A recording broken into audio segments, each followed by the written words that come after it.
Our fears have been confirmed. Hi, I'm Daniel Tauber. I'm a columnist for the Jerusalem Post, and here's my comment on the Obama doctrine. In Jeffrey Goldberg's recent article in The Atlantic, President Barack Obama let it all hang out.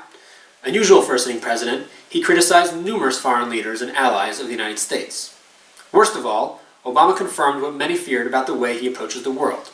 In Syria, sticking to his own red line would merely have been following, quote, the Washington playbook.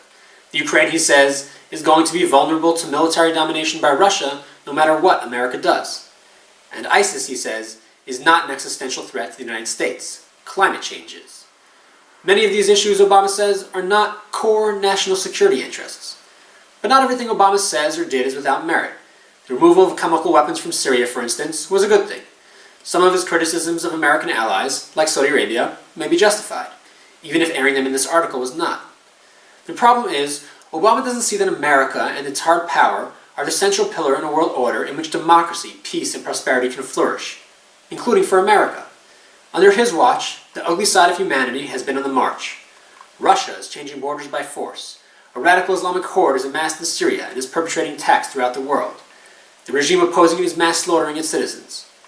And all of that has produced a refugee crisis that may change the character of Europe forever.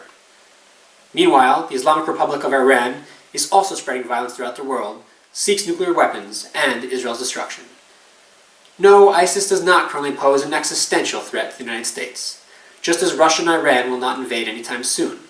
These are the kind of strawmen which Obama sets up to ridicule his political opponents without truly addressing their claims.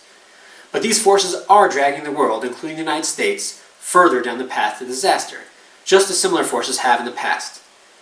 Maintaining the American world order, preserving American credibility, strengthening allies, stopping enemies from acts of aggression, and not allowing the world to descend into an open war of each against all, which would put American lives in danger long before climate change ever will, these are indeed core national security interests. Unfortunately, President Obama doesn't see it that way.